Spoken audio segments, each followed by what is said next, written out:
Cette vidéo fait partie du programme de récupération PianoWell, une méthode unique conçue pour aider les pianistes professionnels à retrouver aisance, liberté et expression authentique.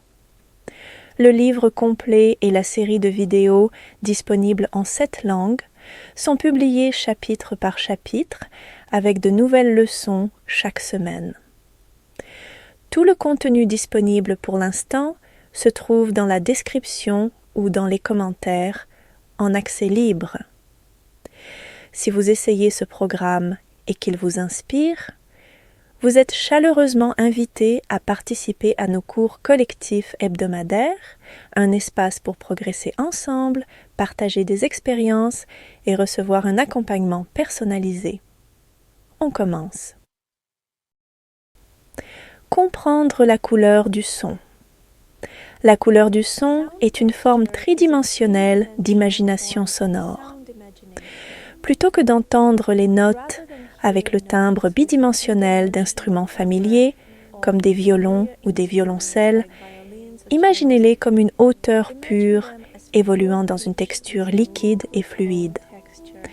Puis, guidez doucement ce son vers le bas dans l'espace. Dans cette perception, la hauteur n'est pas liée au son du piano ni de la voix. Elle devient plutôt une ombre ou un écho du ton, comme une mélodie familière qui continue de résonner dans l'audition intérieure. Je vous invite à percevoir la hauteur comme une vibration et une lumière pure, libérée de toute association avec un instrument particulier. L'objectif est de dissoudre la solidité du timbre et de permettre au son de devenir ouvert, fluide et expansif. L'idée de texture liquide renvoie à un type de résonance que l'on associe souvent à l'usage de la pédale. Soutenue, ample, vibrante, jamais rigide ni figée. Lorsque nous parlons de diriger le son vers le bas, nous évoquons le même principe de direction du mouvement sonore. Le rôle de la couleur du son dans la pratique. Imaginez les notes dans la couleur du son comme des vibrations fluides et tridimensionnelles, aident les mains à rester souples, détendues et réceptives pendant le jeu. Cela améliore directement la qualité du ton ainsi que la facilité technique. Lorsque vous commencez à imaginer le son de manière plus vaste et tridimensionnelle, la réponse musculaire se transforme naturellement. Une sensation de fusion ou de dissolution apparaît, les mains se faisant légères, presque comme si elles n'existaient pas. Le mouvement descendant du son que nous introduisons maintenant dans l'imagination sonore en 3D est entièrement aligné avec notre mouvement de poignet en 3 dimensions. Cette harmonie rend le cycle, imaginer la note, puis la jouer, naturel et complet, ajoutant douceur, détente et liberté à la main. Le mouvement lui-même inspire ensuite l'imagination sonore tridimensionnelle de la note suivante. Si, en revanche, nous imaginons le son en 3D, tout en ne déplaçant la main qu'en 2D, il y a désynchronisation. La sensation physique ne soutiendra plus l'imagination, et avec le temps, le mouvement en 2D affaiblira la capacité à préserver la qualité tridimensionnelle du son. Pourquoi le timbre instrumental a été notre premier pas? Lorsque l'on commence à développer l'audition intérieure par la pratique mentale, il est utile de partir de sons familiers, comme le timbre de violon ou de violoncelle. Ces sons reconnaissables facilitent la première compréhension du concept d'imagination sonore dans un espace bidimensionnel. Ils contribuent aussi à ancrer la notion de mouvement du son, car il est plus aisé d'imaginer une direction, à gauche ou à droite, en visualisant le déplacement de l'archet sur les cordes.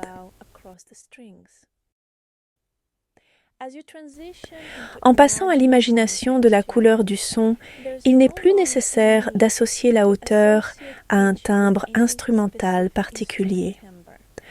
le son devient plus abstrait, plus pur, et peut ainsi se déplacer librement dans l'espace, tout en se reliant plus profondément au mouvement physique et à la sensation intérieure. Étape pour imaginer la couleur du son. Pour commencer à imaginer le son en 3D, donnez-lui une qualité liquide et fluide. Cette transition d'une expérience plane, en 2D, vers une perception plus profonde et plus vaste, permet au son de prendre de la profondeur et de la dimension. Commencez par écouter une note jouée avec la pédale de sustain. Concentrez-vous sur l'espace et la résonance qu'elle crée, sur la façon dont le son semble se dilater et vibrer dans toutes les directions. Laissez-vous ressentir la texture liquide du son, sans la transformer en image visuelle, comme de l'eau scintillante. C'est une expérience sensorielle, non une image mentale.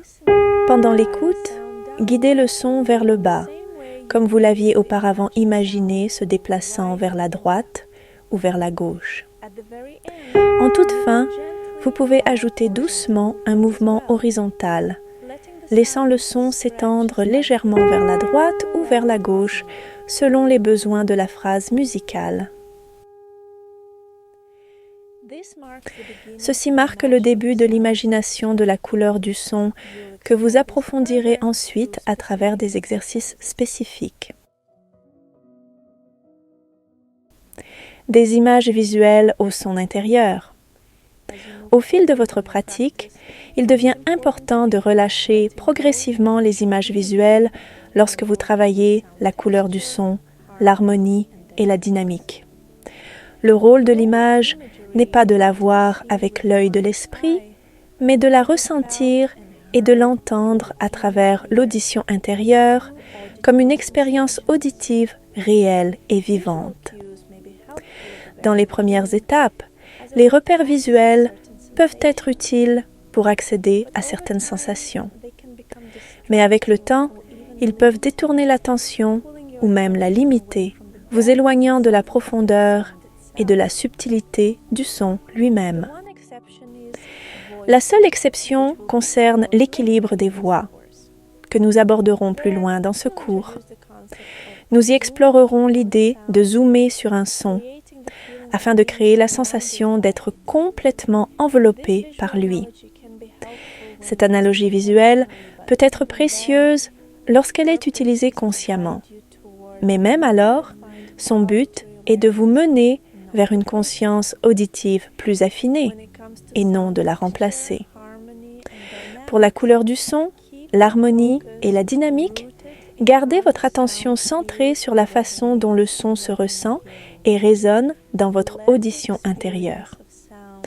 Que ce soit la propre expérience du son qui vous guide et non son image visuelle.